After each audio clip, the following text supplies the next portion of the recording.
All right, so this is my clinical goal check-in for the GVU MSAT program. That's due February 7th. So I think this is check-in 1. So I'm just going to go down the list on my goals, and then we're going to talk about like what my metrics were, action steps I used, and then like the feedback that I've been given and kind of how I've been using that to like improve my like clinical decision making.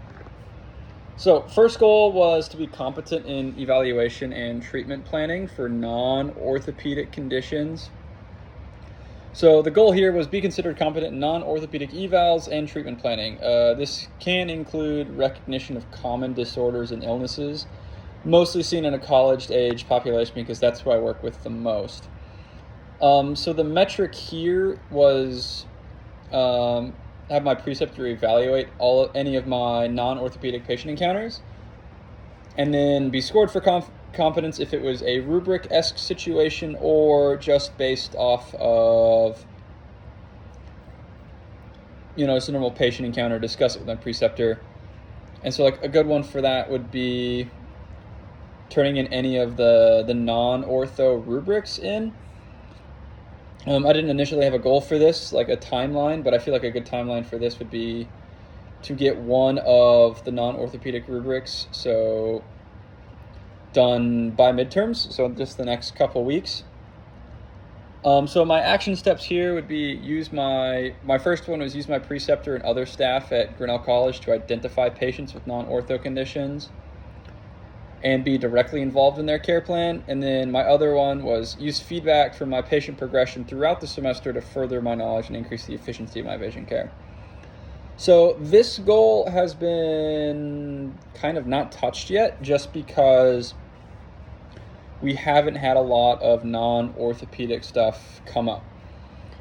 With the athletes that I work with specifically, we've had 2 cases of the flu pop up, but I wasn't on campus for like the initial evaluation that my preceptor went through with them, and therefore I wasn't involved with the referral to Shaw, which is like the student health organization.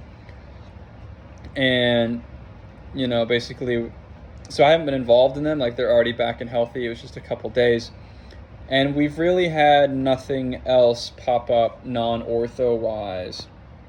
So things I need from that, like as like more support, would just be being involved, like making sure that my preceptors or other Grinnell staff are like keeping me involved in like possible non-ortho conditions. And like I haven't really been given any feedback because I haven't been involved in any of these patient encounters, so I can't really I can't give an example of how I've been given feedback and used it because it hasn't happened. So my next one is be competent in evaluation and treatment for planning for concussions. This one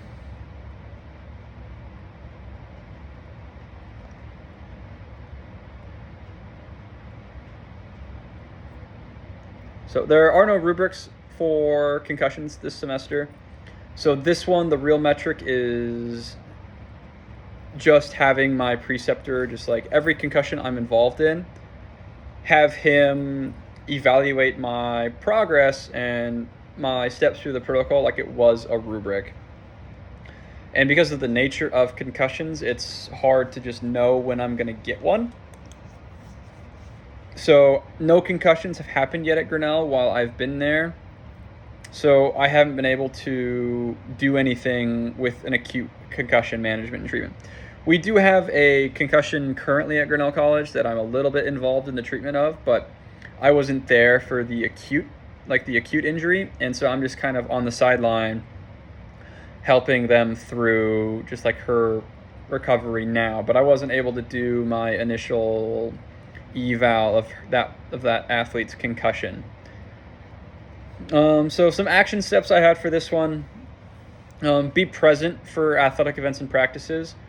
So I missed that action step because I was in Chicago over the weekend for the Athletico Aces event. So that's why I missed this acute event. But going forward, I should be present for all of them. So I'm going to meet those action steps. And then the other action step I had was work closely with the team physician and other Grinnell medical staff. So that could be Grinnell ATs or Shaw, depending on what's going on, to further my understanding of like concussion DX and the treatment process. So I have done that. I have been working with Jason and Mike as they have worked with other concussion patients this semester and pick their brain a little bit, like what they're doing like with their patients. So like we've had a couple swimmers and divers that have ended up with concussions, and like learning and picking their brains on how they go through a return to sport with some of these maybe not traditional athletes when you think of concussion. So I'm thinking more of like football or wrestling. You know, like how do I do sport specific drills with a swimmer or a diver, right? So like they've been like, especially Jason in particular has been really great to pick his brain about it and like figure out kind of what would I do in this situation, even though this isn't my patient. So for my third goal, this one is to be competent in patient-centered care. So the initial goal was be considered competent in patient-centered care, specifically regarding medical decision-making in line with patients' own beliefs regarding healthcare, religious or otherwise. So no like true metric on this one. I lost a few points on this due to on the last assignment. So on top of this, I'm going to be adding in like the rubric that goes along with patient-centered care. And I would like to get this rubric done in the next 2 weeks. So either next week, so not this upcoming Sunday, but the Sunday after, or the Sunday after that. So in the next 2 weeks, I have a patient lined up for this. We just have to kind of make sure I'm checking boxes on the rubric. So that's like a short-term goal to kind of get done for this goal, like be scored competent there.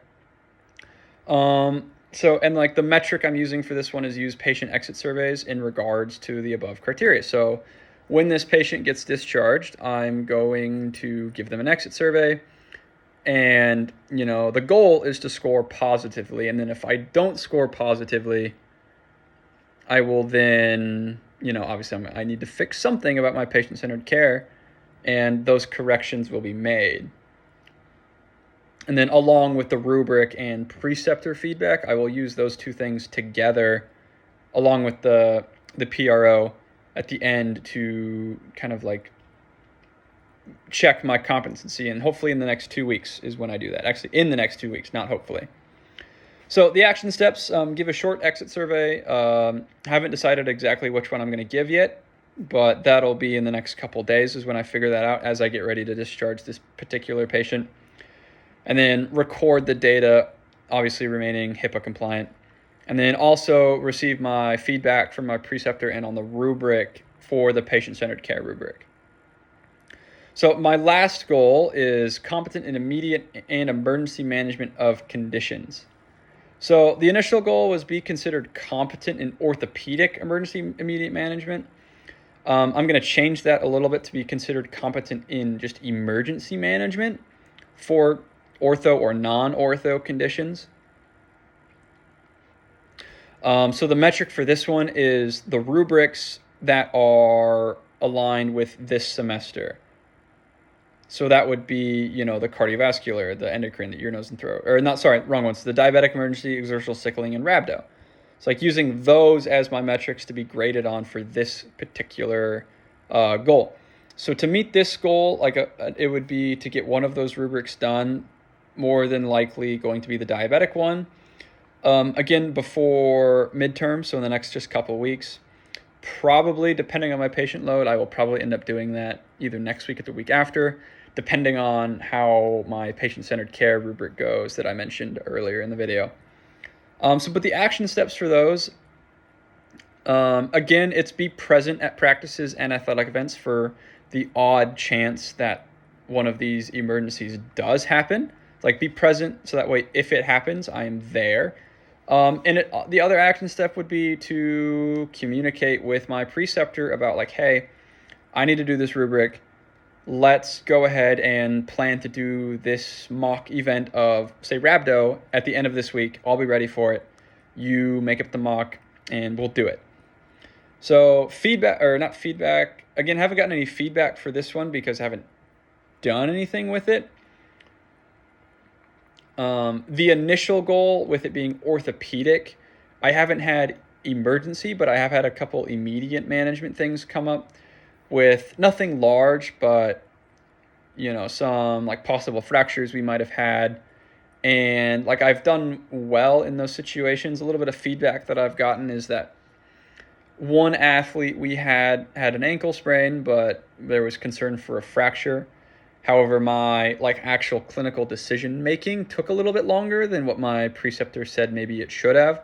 So learning how to like speed up that initial eval to kind of make that initial decision is something that I need to work on. And like working with the preceptors at Grinnell, like I've been improving on that as time has been going on. Yeah, so that goal will be changed using that. And I think that's all I got. All right, thank you.